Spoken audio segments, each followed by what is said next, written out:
A newborn baby changes everything for everyone. Find out the latest advice for parents right now on Keeping Kids Healthy.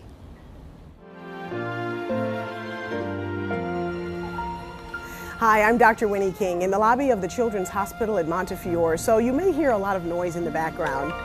You know, it's a good thing newborns don't seem to mind much background noise because we have quite a few of them here with us today. Let's meet baby Javon. He's 10 weeks old and his mom Makita. And then we have baby Rakesh, who is 7 weeks old, and his mom Geeta.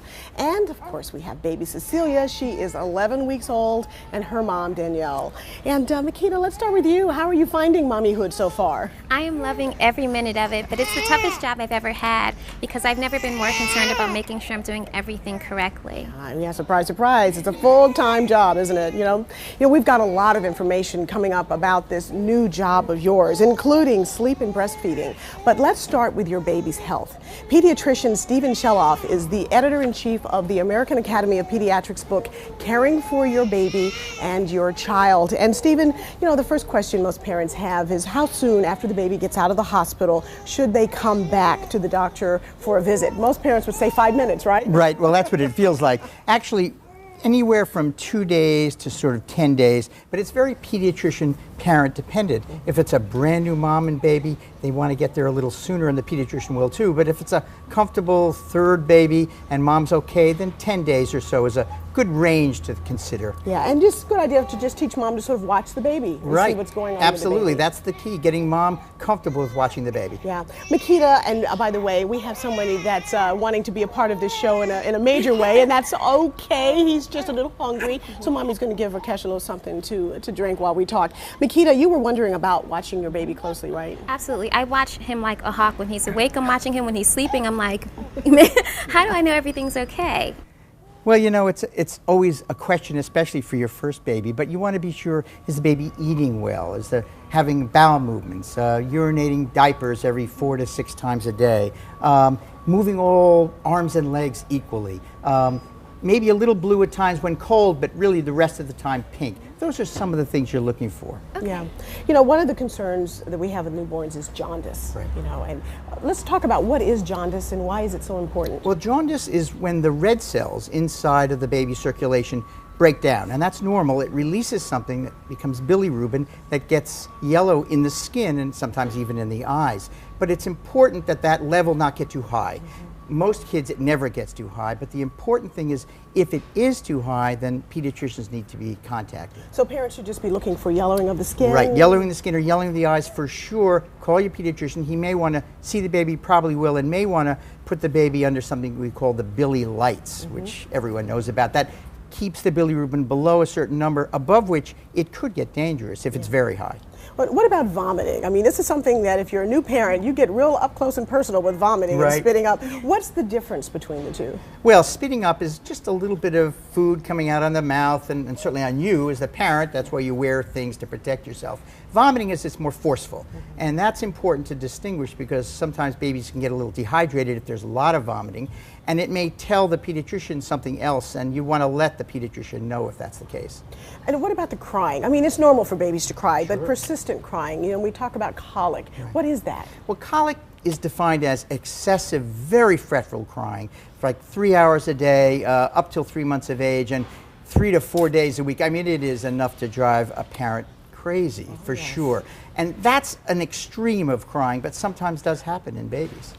It's important, though, despite all of the frustration of having a colicky baby, that you not shake the baby. The thing to do is rock, console, cuddle, swaddle, make the baby feel like the baby was still inside.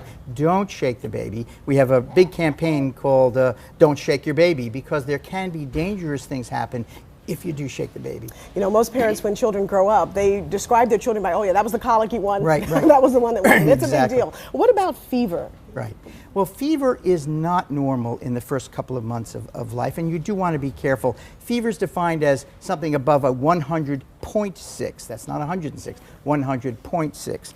If that were to be the case, you do want to call your pediatrician, because your pediatrician will want to sort of maybe see the baby, certainly if it's above that, because under age 2 months of life, fever can mean something serious. So it's important you check in. And there's so many devices out now for measuring temperature. Right. How do you want babies' temperature Digital to be measured? rectal thermometers are the preferred way by the Academy. It gives you a nice reading. It's quite accurate. You don't want to use the things on the forehead or oral thermometers for sure. And we're trying to do away with all mercury thermometers.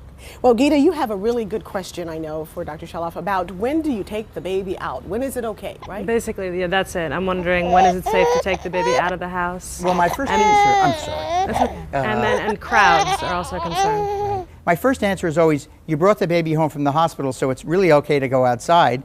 But you want to be sure in moderate temperatures. You don't want a baby in a very cold environment or very, very hot. But clothed appropriately for a moderate temperature. I recommend not having crowds around the baby for a couple of months. And that's just because you don't want a baby sort of being exposed to the kind of illnesses that crowds of people might have. Well, you know, to be able to take care of your baby, you have to be healthy. Dr. Wendy Wilcox delivers babies, and she doesn't even have any bags under her eyes. I'm amazed by that. Fabulous. You know, Wendy, what are some of the worrying signs that you have for mom's health?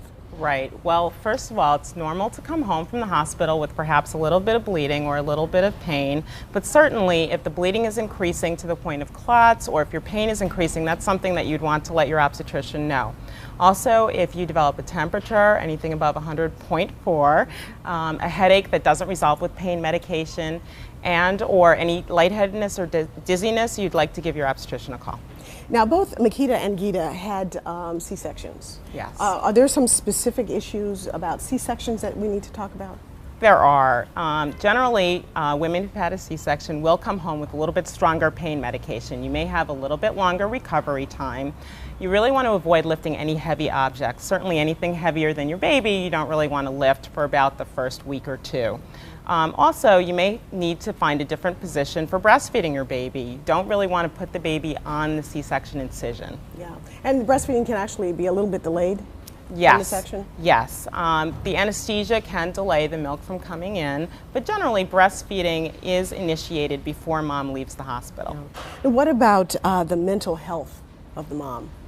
Very important. Up to about a half of all new moms may experience postpartum blues, feeling agitated, irritated, sad, maybe tearful, crying, maybe not being able to eat or sleep normally. And it's important to know that it's normal not to feel guilty about it, not to worry that these aren't the feelings you're supposed to have. It's very normal to have these feelings. Usually they present in about the first week after delivery, and they'll usually go away on their own. If these feelings don't go away, though, mom should really let somebody know, someone close to her, and also call her obstetrician. Yeah, and that's the person to call, because you know, you Yes. feel like it's over. I'm done with the obstetrician now. Who do I talk to? Right. Now, it's very important to keep in close contact with your doctor. And certainly if mom feels like she's either going to harm herself or her baby, it's very important to let someone know and call 911 if that's really a threat. And then, of course, there's sleep. What's a typical night for a newborn? Well, here's one insider's view.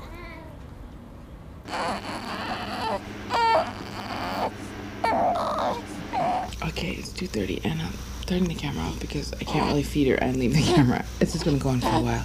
Now it's 3 o'clock in the morning and she's not sleeping. She's done eating, but now she's wide awake. It's 3:30 and somebody is still not sleeping. So we continue the rocking. Yeah, a burp, please. Well, I burped. Now I'm crossing my fingers that she stays asleep. All right, bye-bye. See you in 3 hours. There are times when you're more tired than others, but you just keep going.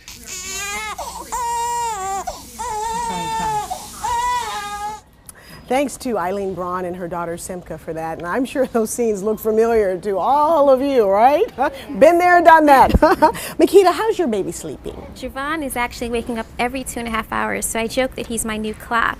And it's fine during the day, but it's really difficult in the middle of the night when it's 2:30 in the morning. He eats, and then he's looking at me like, now what? Yeah. Well, Danielle, you found that it was a lot easier with Cecilia than you thought it was going to be. Do you have any advice for Makita? Yeah, in the beginning it was definitely tough, and she had her days and nights confused. So basically we had to put her on a pretty rigid schedule and wake her up and keep her awake more during the day, and then she would start sleeping at night.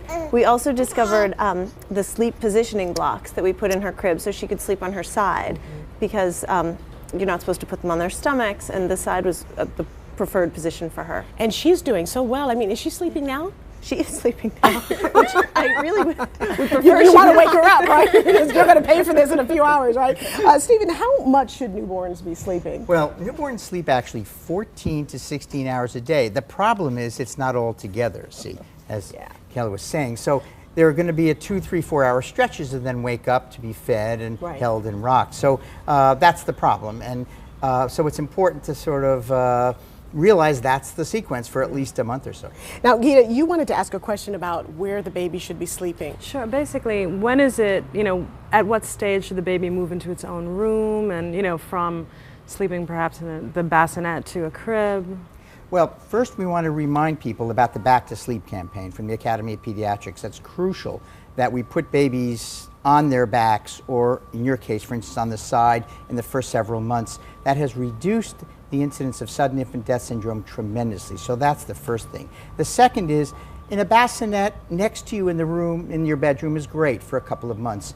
But after a couple of months, they sort of outgrow that. They sort of hit the top and the bottom. So what I often recommend is in a crib, also nearby, and maybe at 4 to 5 months in an adjoining room. But in that case, maybe with one of those little microphone type things so you can hear the baby if the baby wakes up. Are there any other sleep safety issues that parents should be aware of? Remember that in addition to putting them on their back or side, not to have fluffy things in the bed that the baby could smother in. That means no blankets, no pillows, no other things that the baby could really catch in their mouth. That together with the Back to Sleep makes for the perfect solution in the first 4 months of life. Now, Wendy, mom's rest is also very, very important. Very important. What can she do to get enough rest? Enlist all of the help you can, okay? Certainly, when the baby sleeps, mom should try to take a nap, leave the dishes for later, don't try to clean up. I was serious about enlisting all the help you can. Get a friend, a neighbor, a family member, maybe to watch the baby for a few hours. In the middle of the night, if mom is bottle feeding, perhaps dad could get up and give that early morning bottle. And if mom is exclusively breastfeeding, really to have dad go get the baby, bring the baby to mom, bring you something to drink, some pillows to prop you up. That would be really helpful. Yeah, participate. Exactly. You guys look really, really good, all three of you, but are you tired? I'm exhausted. Yeah. Tired, right? Absolutely. Yeah, well, one way to get through this difficult time is to talk to other new moms. Here's a look at one new moms group. Every week, Dr. Barry Stein hosts a free-form meeting for moms with new babies. What am I supposed to do? She starts crying and I ignore it. Of course, questions about sleep dominate the conversation. He's not comfortable in the crib. The crib seems to be too big for him. She won't nap now without being in someone's arms. You may end up needing to train her to nap the same way. The same way you would train her to sleep. For sleep, yeah. But for the moms, the chance to bond with each other is just as important as the doctor's advice. You develop friendships, and that's not only wonderful as a new mom because you get to talk about what everyone's going through, but it's also so great for my new little life here, Henry, because he gets to be with other babies that are the same age. Now, have any of you guys joined any support groups, any parenting support groups? I haven't joined an official group, but I'm really lucky because my friend and neighbor down the hall in our apartment building had a baby 4 weeks after I did, so we have our own little group, and we get together every day and go for walks and do errands, and on days when we can't get out, when it's too cold, we'll go to each other's apartments just to have a change of scenery and talk. It's really important, especially when it's cold, in the wintertime, to have somebody that you can sort of connect with. Now coming up in a few minutes, we're going to do tubby time. Teresa over there, she's got her ducks all lined up in a row. She's going to show us the best way to bathe a baby.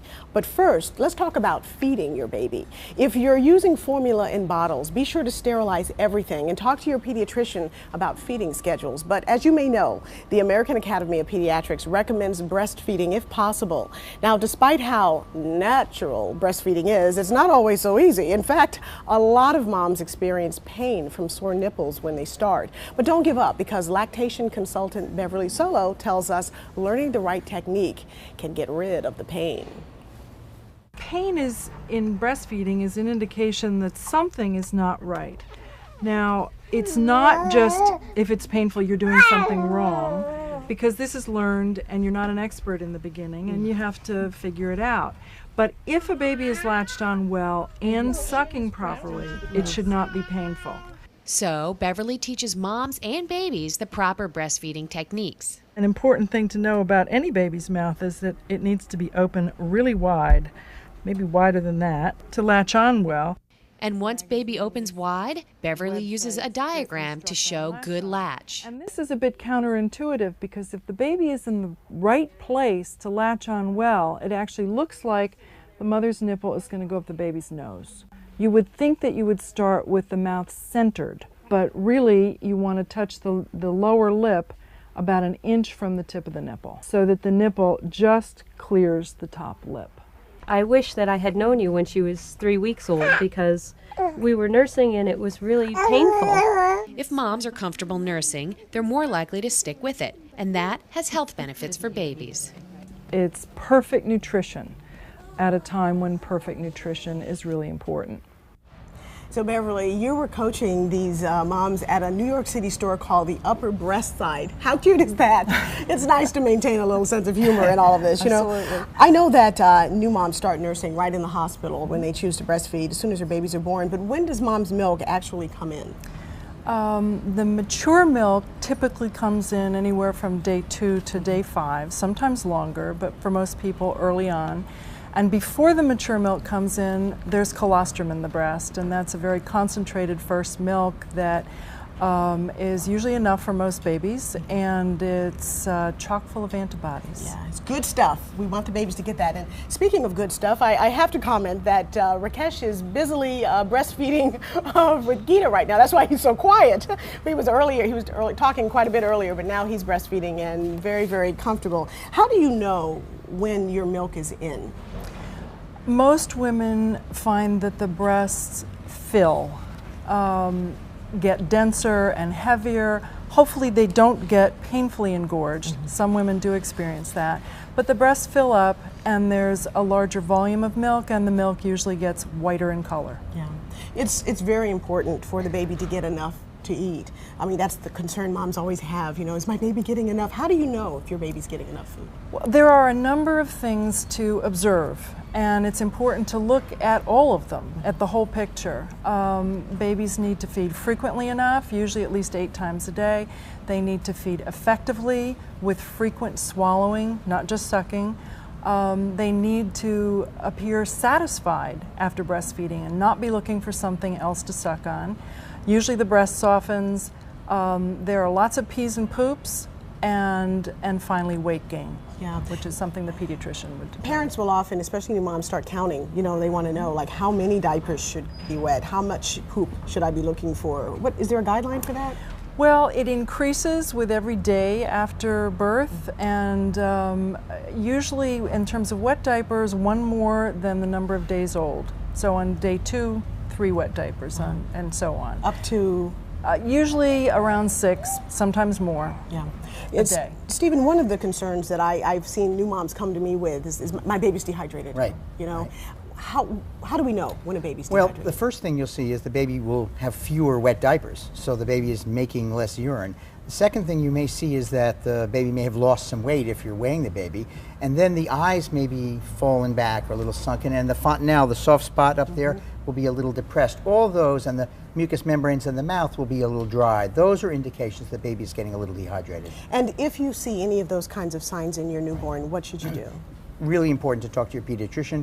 The pediatrician will tell you about giving some extra fluids, electrolyte solution we call it, but probably will see the baby because there's usually a reason why that's taken place, and they'll want to know why that has taken place.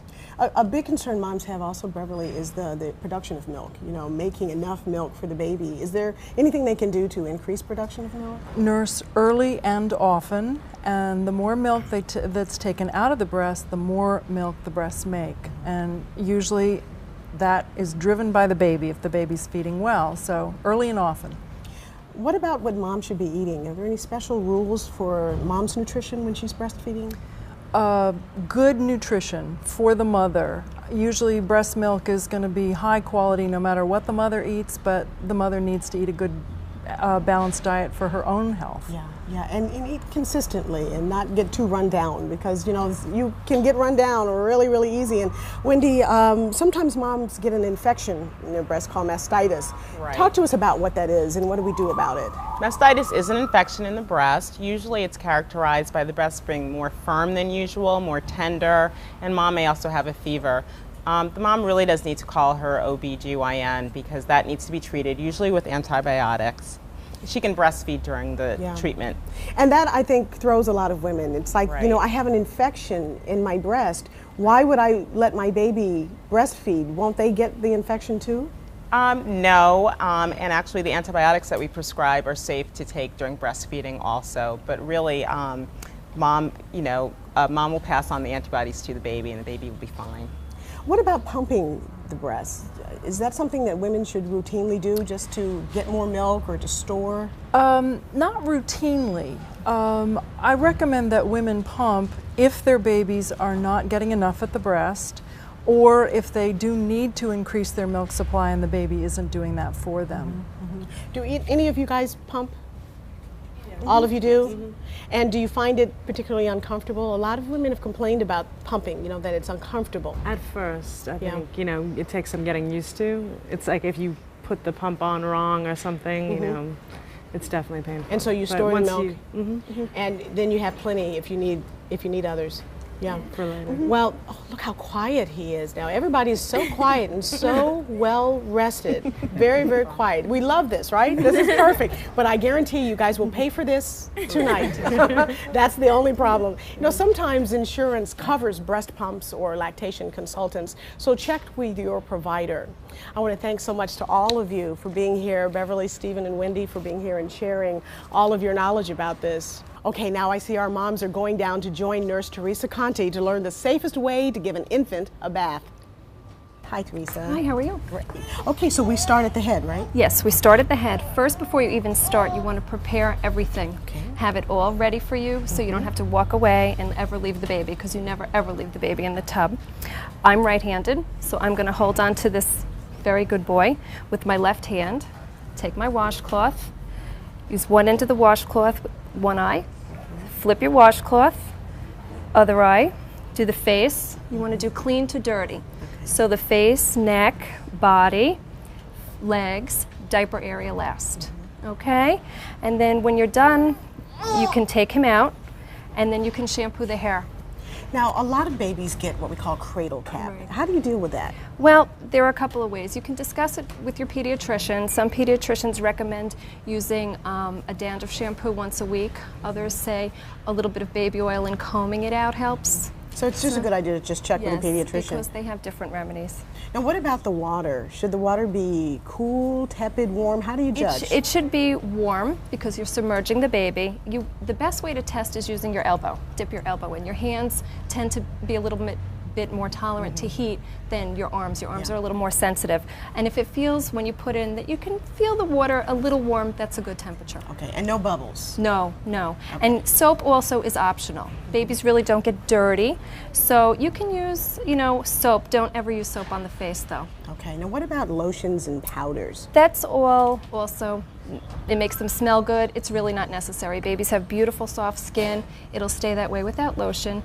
Powder is also optional. You never take it and shake on the baby. Put a little in your hand and then put it in the diaper area. And when it comes to powders, do they need to be the commercially made powders? A lot of old grandmoms use that old cornstarch. Right, cornstarch is good, and it usually doesn't have perfume. It's okay, as long as you do the same thing. Put it in your hand and don't shake directly on the baby. You don't want the baby not salting the baby. Exactly. You don't want the baby to breathe it in, really. Well, moms, you guys have beautiful babies, but for moms watching, do you have like a gem, a nugget of wisdom that you'd like to pass on? When I was home the first week alone, I made little goals for myself to go outside every day, to just get myself out, and tasks that seemed really daunting before I did them, if I made myself repeat them every day, seemed much more doable. Yeah, just little steps at a time. What about you, Gita? I would say my major thing was once I had him, I sort of thought I could keep the same pace that I had before, and I would say sleep when the baby sleeps. That's the main thing. Don't worry about the friends and family who want to come over. Right. Don't worry about anything. Sleep when he sleeps, because you can wear out very quickly.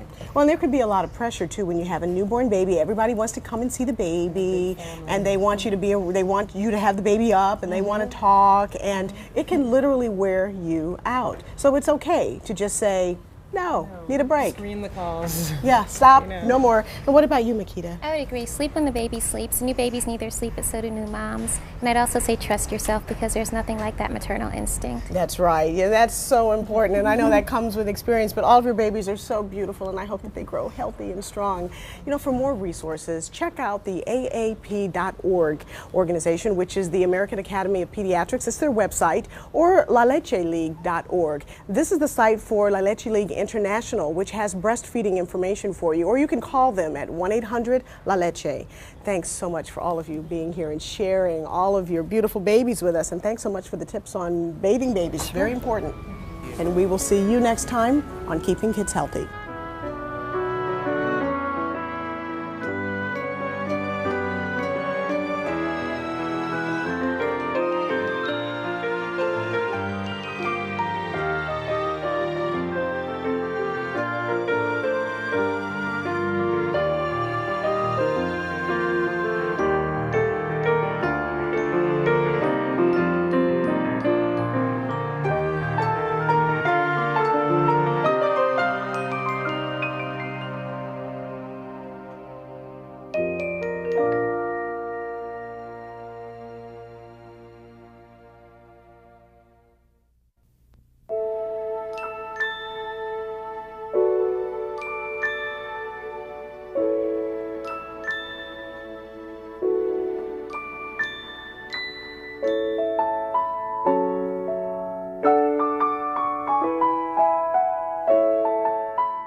Maybe a little blue at times when cold, but really the rest of the time pink. Those are some of the things you're looking for. Okay. Yeah. You know, one of the concerns that we have with newborns is jaundice. Right. You know, and let's talk about what is jaundice and why is it so important? Well, jaundice is when the red cells inside of the baby's circulation break down, and that's normal. It releases something that becomes bilirubin that gets yellow in the skin and sometimes even in the eyes. But it's important that that level not get too high. Most kids, it never gets too high, but the important thing is if it is too high, then pediatricians need to be contacted. So parents should just be looking for you. Makita, and by the way, we have somebody that's wanting to be a part of this show in a major way, and that's okay. He's just a little hungry, so Mommy's going to give Rakesh a little something to drink while we talk. Makita, you were wondering about watching your baby closely, right? Absolutely. I watch him like a hawk. When he's awake, I'm watching him. When he's sleeping, I'm like, how do I know everything's okay? Well, you know, it's always a question, especially for your first baby, but you want to be sure, is the baby eating well? Is the having bowel movements, urinating diapers every 4 to 6 times a day, moving all arms and legs equally. And you know, the first question most parents have is how soon after the baby gets out of the hospital should they come back to the doctor for a visit? Most parents would say 5 minutes, right? Right, well that's what it feels like. Actually, anywhere from 2 days to sort of 10 days, but it's very pediatrician parent dependent. If it's a brand new mom and baby, they want to get there a little sooner, and the pediatrician will too. But if it's a comfortable third baby and mom's okay, then 10 days or so is a good range to consider. Yeah, and just a good idea to just teach mom to sort of watch the baby and see what's going on. Absolutely, with the baby. that's the key, getting mom comfortable with watching the baby. Yeah. A newborn baby changes everything for everyone. Find out the latest advice for parents right now on Keeping Kids Healthy.